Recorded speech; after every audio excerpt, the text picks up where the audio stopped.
Salve, salve, rapaziada. Eu sou o professor Vini Reis, desta vez para falar um pouquinho sobre o gênero conto, beleza?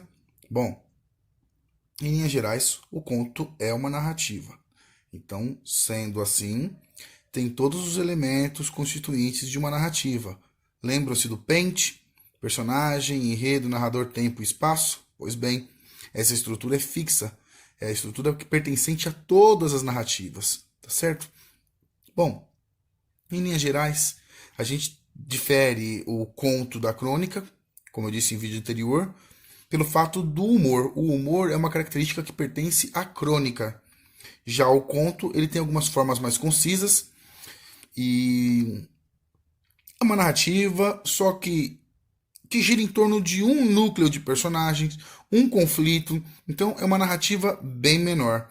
As características do gênero, a gente pode destacar algumas aqui, sendo essa uma narrativa bem curta, que gira em torno de apenas um conflito, né? Isso significa que nessas histórias há poucos personagens, não há aquele número de personagens como no romance. O tempo e o espaço são reduzidos ao essencial, ou seja, um local ou dois que gira em torno de um conflito em uma situação temporal apenas, tá certo? Como eu vou deixar no exemplo aqui da Cartomante do Machado de Assis, um conto maravilhoso também.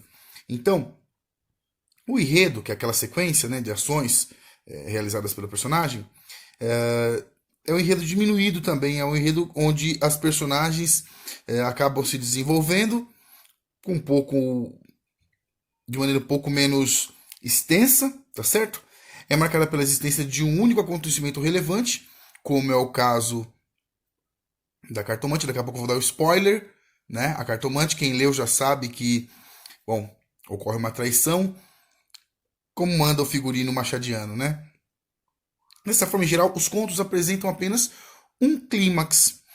Diferentemente de um romance, onde o clímax se antecede o desfecho, no conto, geralmente, o clímax está bem próximo do final do texto. Então, assim, o clímax é praticamente o desfecho.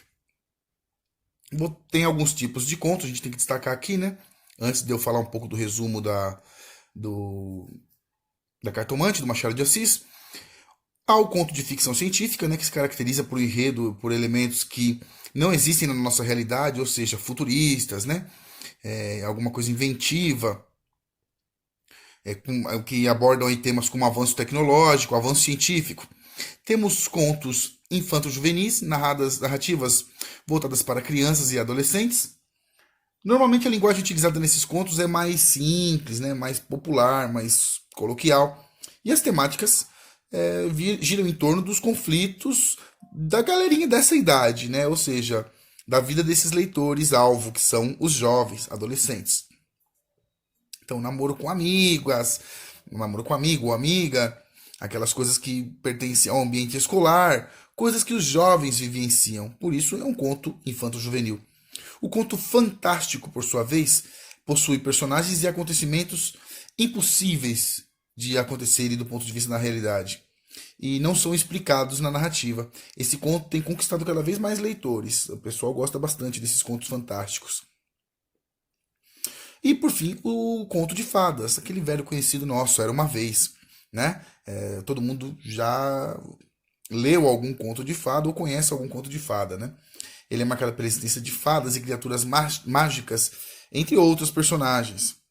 Esse subgênero do conto é especialmente lido por crianças, embora existam narrativas desta natureza voltadas para o público mais velho.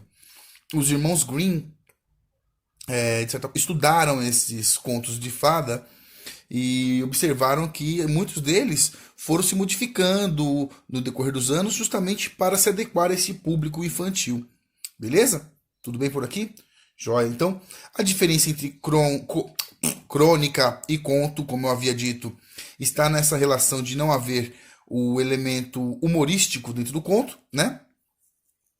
E, de certa forma, o conto é um pouco maior que a crônica. A crônica relata acontecimentos do dia a dia, né? Relata ocorrências de uma vida cotidiana.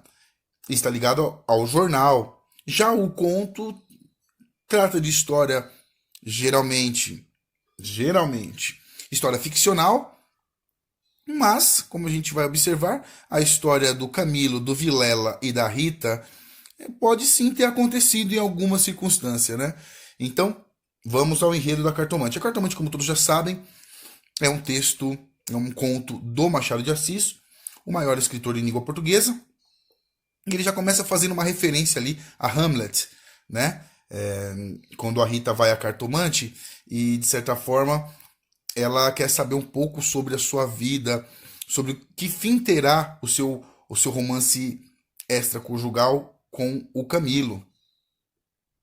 Em linhas gerais é assim, o enredo se dá desta forma. Começa com ela indo à Cartomante, né, para saber um pouquinho mais sobre a sua vida, numa sexta-feira. A Rita é angustiada com a sua situação amorosa e resolve consultar a Cartomante às escondidas. E a Cartomante serve como uma espécie de oráculo para dizer se tudo vai bem ou se tudo vai mal. Ela é apaixonada pelo Camilo, o amigo de infância do marido dela, Vilela. Poxa vida.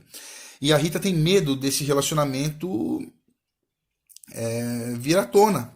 Então ela procura essa Cartomante. O Camilo até tira onda, zomba da atitude da Rita, né? Porque ele não acredita, ele é meio cético em relação a isso. Aí a gente tem aí um paralelo entre essas duas personagens. O Camilo sendo uma representação do ceticismo religioso e existencial, e a Rita sendo essa pessoa mais supersticiosa. Bom, o problema começa a surgir quando o Camilo começa a receber cartas anônimas dizendo que esse anônimo iria contar ao Vilela o caso que ele estava tendo com Rita. Ele começa a ficar preocupado, ele se distancia do amigo, e o Vilela não sabe por que o seu amigo começou a se afastar.